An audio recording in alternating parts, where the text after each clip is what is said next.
अस्सलामुअलैकुम, this is Sana. Welcome back to my channel.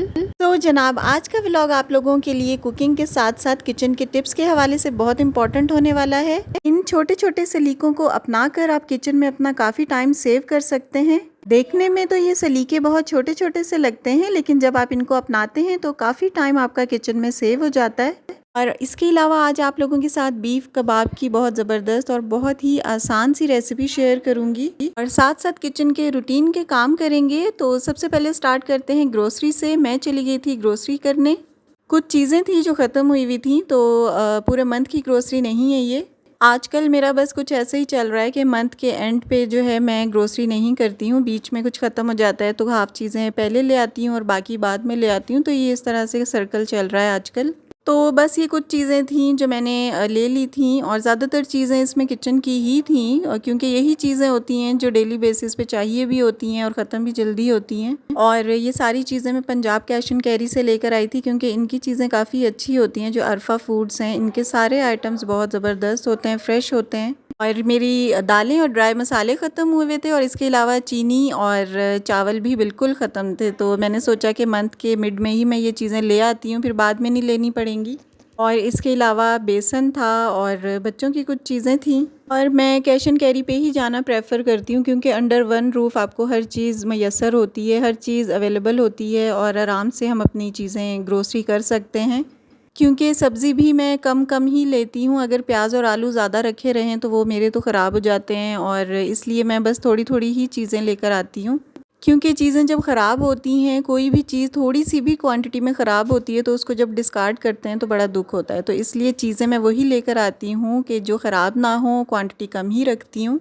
तो grocery मैंने सारी जगहों पे चीज़ें रख दी थी और उसके बाद मैं यहाँ पर दाल मैंने ये रात को भिगो के रखी थी, क्योंकि काफ़ी हार्ड होती है चने की दाल और कुकर भी मैं यूज़ नहीं करती हूँ, तो इसलिए मैंने ओवरनाइट इसे सोक करके रखा था। और यहाँ पर मैं आपको दिखा रही हूँ कि आज के ही दिन में मुझे ये काम भी करना है। लहसुन, अदरक और ग्रीन चिली इन सब का पेस्ट बना कर रखना है, ताकि किचन में मेरा टाइम सेव हो सके। और लहसुन भी मैं ये बारीक वाला लेकर आई थी। इसको छीलने में काफ़ी ज़्यादा टाइम लगता है, लेकिन ये हेल्थ के लिए बहुत ज़बरदस्त होता है, बहुत बेनिफिशियल है, तो इसी को प्रेफर किया करें आप भी। हाफ़ केजी दाल थी तकरीबन, और उसके अंदर मैंने 1 पाव के बराबर गोश्त डाल दिया था और इन तमाम चीज़ों को मैंने गलने के लिए रख दिया था। जो भी रेगुलर सिजलिंग होती है वो डालकर मैंने रख दिया था। और इसके अलावा एक प्याज और लहसुन अदरक का पेस्ट भी डालकर मैंने 2 घंटे के लिए हल्की आंच पर रख दिया था और इस तरह से इसकी शक्ल निकल आई है। ये देखें, काफ़ी ड्राई था मसाला और इसके कबाब बहुत आसानी से बन जाएंगे। और मसाला मुझे ड्राई लग रहा था तो मैंने इसमें अंडे डाल लिए। 2 से 3 अंडे मैंने इसमें ऐड कर लिए थे। इससे मसाले की जो कंसिस्टेंसी है बहुत ज़बरदस्त सी हो जाएगी, क्योंकि हमें इतनी कंसिस्टेंसी इसकी रखनी है, बैटर को इतना थिक रखना है कि इसके कबाब आसानी से बन जाएं और टूटें भी ना। और अगर इन केस आपका बैटर पतला हो जाता है तो आप अंडे डालने की बजाय इसमें भुने हुए चने का जो पाउडर होता है वो डाल लें, या इसके अलावा आप बेसन डाल सकते हैं भून कर। तो मेरा मसाला थोड़ा सा हार्ड था, तो इसलिए मैंने उसको बैलेंस करने के लिए इसमें मैंने 3 अंडे डाल दिए, तो बहुत ही ज़बरदस्त सी इसकी कंसिस्टेंसी आ गई थी।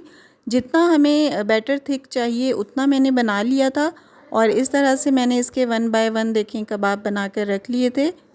इस तरह से जब हमने कबाब बनाकर रखे हुए होते हैं तो इसका बहुत फ़ायदा होता है। जब आपका कुकिंग का दिल नहीं कर रहा होता, या आपको कोई भी बीमार हो आप, या कुछ और मसला हो, टाइम कम हो, शॉर्टेज ऑफ टाइम, या कोई भी मैटर हो, तो आप इस तरह से कबाब निकाल कर बस आराम से इन्हें फ्राई करें और खा सकते हैं। और ओवरनाइट मैंने कबाब को रख दिया था और यहाँ पर कबाब काफ़ी हार्ड हो चुके हैं। ये सेकंड डे की वीडियो है, तो इस तरह मैंने इसको एक जिप लॉक बैग में डाल दिया था। अब ये जुड़ेंगे बिल्कुल भी नहीं। और ये टिप बहुत ही ज़बरदस्त है कि आप इनको कबाब को निकाल कर इस तरह से ज़िप लॉक बैग्स में डाल लें। ये काफ़ी कन्वीनियंट रहता है, जब भी ज़रूरत हो निकालें और इन्हें यूज़ करें। और मैंने भी इस तरह से इनको 2 बैग्स के अंदर रख दिया था। ये देखें कितना अच्छा सा, और इस तरह ये जगह भी बहुत कम घेरते हैं आपके फ्रीज़र में। मैंने तो ये पैकेट्स बस जो डोर होता है वहाँ पर रख दिए थे, और क्योंकि ऑलरेडी ये फ्रीज़ ही थे। और अब आते हैं अपने एक और नए काम की तरफ, जो है लहसुन, अदरक और ग्रीन चिली का पेस्ट। लहसुन और अदरक को मैंने ऑलरेडी छील के और छोटे छोटे पीसेस में काट के रख लिया इस तरह से। अदरक क्योंकि काफ़ी हार्ड होता है तो ट्राई किया करें कि इसे छोटे छोटे पीसेस में काट लें ताकि आपकी मशीन को ज़्यादा एफर्ट ना करनी पड़े। और इसके अलावा पानी की क्वांटिटी भी कम से कम रखने की कोशिश किया करें। जिस तरह मैंने इसमें देखें थोड़ा सा पानी डाला था और मशीन घूमने लग गई थी। और इस तरह से देखें पेस्ट मेरा रेडी हो गया है और मैंने इस तरह कंटेनर में इसे डाल दिया है। और कुछ पेस्ट मैंने आइस क्यूब्स में भी डालकर रख दिया था। जी जनाब, ये काम तो हुआ कंप्लीट। अब आते हैं अपनी कुकिंग की तरफ। आज मैं बना रही हूँ टिंडे और गोश्त का सालन। बहुत ज़बरदस्त और आसान सी रेसिपी। यूजुअली हम लोग टिंडे नहीं खाते हैं। जब आप लोग इस तरीके से बनाएंगे शोरबे के साथ तो आपके घर में भी सभी खाएंगे। तो यहाँ पर मैंने रेगुलर मसाला रेडी कर लिया है, यानी प्याज को मैंने हल्का सा सौते किया, उसके बाद लहसुन अदरक का पेस्ट डाल दिया था और फिर मैंने टमाटर डाल दिए थे। और मसाले डालकर नॉर्मल जो हमारे मसाले होते हैं वो डालकर मैंने इनको ग्राइंड कर लिया था। और ग्राइंड करने के बाद मैंने इसे वापस पतीली में डाला है मसाला। और इस तरह से मसाले को थोड़ा सा भूनने के बाद मैंने इसमें धुले हुए और इस तरह से आलूओं की शेप में कटे हुए टिंडे ऐड कर दिए थे। जिस तरह शोरबे वाला आलू गोश्त का सालन होता है इसी तरह टिंडे गोश्त का सालन है और ये बहुत लाजवाब बनता है। आप लोग ज़रूर ट्राई कीजिएगा। कुछ लोग तो बनाते भी होंगे ही ऑब्वियसली, लेकिन मैं उनके लिए बता रही हूँ जिनके लिए शोरबे वाले टिंडे नए हैं तो वो इस तरह से ज़रूर ट्राई करें। और यहाँ पर मैंने गला हुआ गोश्त डाल दिया था। गोश्त को मैंने ऑलरेडी गलाकर फ्रीज किया हुआ था तो 1 पाव के बराबर मैंने निकाल कर इसमें ऐड कर दिया था। क्योंकि मैं कुकर बिल्कुल भी यूज़ नहीं करती हूँ तो इसलिए मैंने चीज़ों को इसी तरह मैनेज किया हुआ होता है कि टाइम मेरा सेव हो जाए। कभी कभार मैंने चीज़ों को गला कर फ्रीज किया हुआ होता है, या फिर अगर कोई सख्त किस्म की दालें वगैरह हों तो उन्हें ओवरनाइट सोक कर देती हूँ और इस तरह मेरा काम आसानी से हो जाता है। और वैसे भी प्रेशर कुकर के प्रेशर की वजह से जो खानों की असल ग़िज़ाइयत है वो ज़ाया हो जाती है, तो इसलिए उसको यूज़ करने से अवॉइड ही किया करें।